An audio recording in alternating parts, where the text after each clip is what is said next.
solib hech narsa qilmayotgan insonlarni maqsadi hech joyi tilinmasdan qayergadir o'tish. Sip-silliq. Unga kafolat bo'lmasa, nima deyapti bu? 7-osmon haqida gapiryaptimi?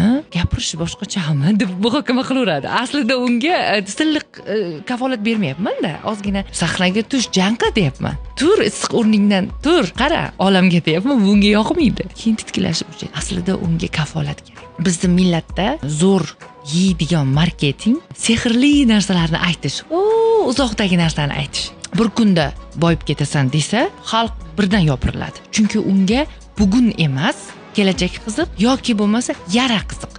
O'tmishingda shunaqa bo'lgan, bilasanmi?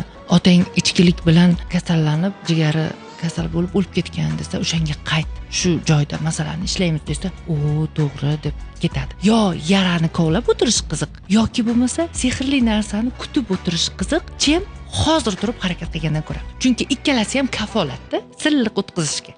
Bo'ldi, shuni qilsam bo'ldimi deydi. Shuning uchun ham xalq hali ham jabrdiydalar nomidan aytayapman, ularni og'rig'i, biz baxtli emasmiz, o'zlari shuni turolmaydi demoqchiman-da. Qancha qonunlar chiqarilsa ham, qancha texnologiyalar yo'lga tushirilsa ham, maktablar, universitetlar, 1000 ta universitet bo'lib ketdi. Shunaqa bo'lsa ham turmaydi o'rnidan. Nega? Chunki hozir turib harakat qilgandan ko'ra musor titib o'tirish qiziq.